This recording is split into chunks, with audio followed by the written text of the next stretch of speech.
John Franklin Candy was born on October 31, 1950, in Newmarket, Ontario, Canada, to Sidney James Candy and Evangelina Candy, née Aker. His father, of English and Scottish descent, worked as a car salesman, while his mother was of Polish and Ukrainian heritage.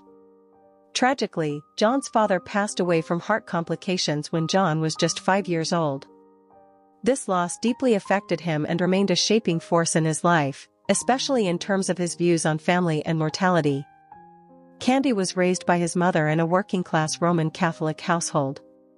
He attended Neil McNeill Catholic High School in Toronto and was known for his good humor and friendly personality. Although he aspired to become a professional football player, a knee injury curtailed those ambitions. Instead, Candy turned his attention to acting and enrolled at Centennial College and later McMaster University, where he began pursuing drama and theater seriously. Early career and breakthrough with SCTV. Candy's early acting career began in the 1970s with roles in Canadian television and small films.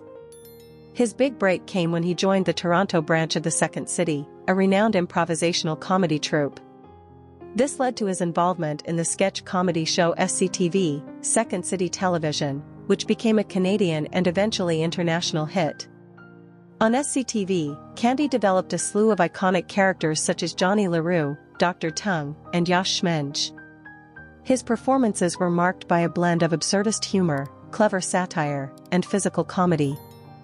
He starred alongside future legends like Eugene Levy, Catherine O'Hara, Rick Moranis, Martin Short, and Dave Thomas, creating a golden era of Canadian comedy that significantly influenced American pop culture.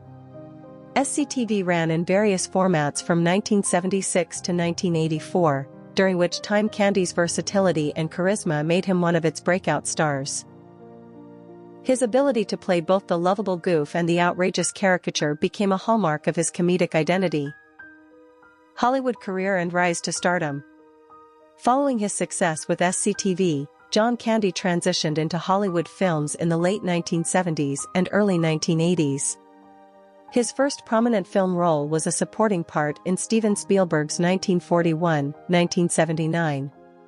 He followed that with appearances in films like The Blues Brothers, 1980, where he played a parole officer, and Stripes, 1981, where he stood out as the hulking, cheerful Dewey Oxburger. However, it was his performance in Splash, 1984, directed by Ron Howard, that catapulted him to wider fame.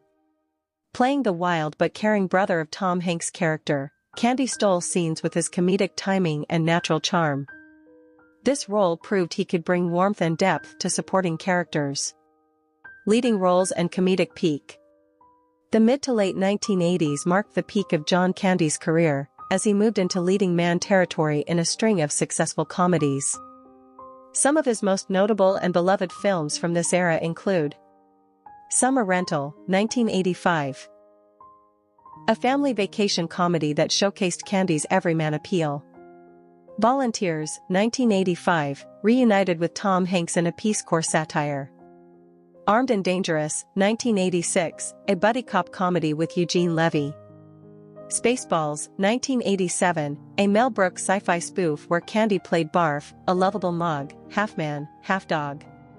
Planes, Trains, and Automobiles, 1987, perhaps his most iconic performance, Candy played Del Griffith, a gregarious shower curtain ring salesman opposite Steve Martin's uptight businessman. The film blended comedy with real emotional depth, and Candy's portrayal earned universal acclaim. Planes, Trains, and Automobiles marked a turning point in Candy's career. Directed by John Hughes, the film proved that Candy had a rare ability to mix slapstick humor with heartfelt vulnerability. His portrayal of Del Griffith remains one of the most touching performances in a comedy film. Candy became a favorite of Hughes and appeared in several other Hughes-produced films including The Great Outdoors, 1988, with Dan Aykroyd in a rustic family vacation gone wrong. Uncle Buck, 1989, as the brash but well-meaning bachelor uncle, Candy delivered another signature role that resonated with both children and adults. These films cemented Candy's status as a major box office draw and a household name across North America. Dramatic turns and diverse roles. While primarily known for comedy, John Candy occasionally took on dramatic roles to showcase his range. In Only the Lonely, 1991, he played a lonely Chicago cop navigating love and his relationship with his overbearing mother, played by Maureen O'Hara. The film allowed Candy to show his sensitive, dramatic side, and his performance was well received by critics. He also lent his talents to voice acting, notably in The Rescuers Down Under, 1990, as the albatross Wilbur, and played a memorable cameo as a jive-talking lawyer in Oliver Stone's political thriller JFK, 1991. Later career and challenges. As the 1990s progressed, Candy's films became more hit or miss. Titles like Delirious, 1991, and Once Upon a Crime, 1992, failed to perform as well as his earlier work. However, he rebounded with Cool Runnings, 1993, a feel-good Disney comedy based on the true story of the Jamaican bobsled team.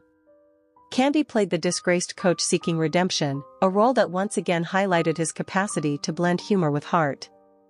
Despite his professional success, Candy struggled with personal health issues, including obesity and stress. He was known to have battled weight problems for most of his life and suffered from anxiety about dying young, especially since his father had passed away early. He tried various diets and even sought spiritual guidance, but the demands of filmmaking and his own internal battles took a toll. Candy also ventured into business. In the early 1990s, he became a co-owner of the Toronto Argonauts, a Canadian Football League team, alongside Wayne Gretzky and Bruce McNall. The team won the Grey Cup in 1991, adding to his list of achievements outside entertainment. Death and tragic end. In early 1994, John Candy was in Mexico filming Wagons East, a Western comedy. On March 4, 1994, he was found dead in his hotel room in Durango, Mexico, at the age of 43. The cause of death was a heart attack, likely influenced by his weight and family history of heart disease. His sudden passing sent shockwaves through the entertainment industry and devastated fans across the world. He left behind his wife, Rosemary Margaret Hober, whom he had married in 1979, and their 2 children, Jennifer and Christopher Candy. At the time of his death, Candy was also in talks for several film projects, and his untimely departure left many what-ifs regarding where his career could have gone next. Legacy. John Candy's legacy is one of enduring laughter, warmth, and generosity. Colleagues and fans alike have described him as kind, humble, and deeply compassionate. Despite his fame, Candy remained approachable and grounded, often helping friends and newcomers in the industry. Several tributes have honored his memory over the years. In 1994, shortly after his death, Canadian Parliament paid tribute to Candy as a beloved son of Canada. In 2006, Canada Post issued a commemorative stamp in his honor. His hometown of Newmarket named a local community center after him. Directors like John Hughes and Steve Martin have publicly expressed their admiration for his talent and humanity. Candy's children have carried on his legacy, with his son Christopher pursuing acting and comedy. Fans today continue to rediscover Candy's films, and his performances are as relevant and touching now as they were decades ago. Conclusion.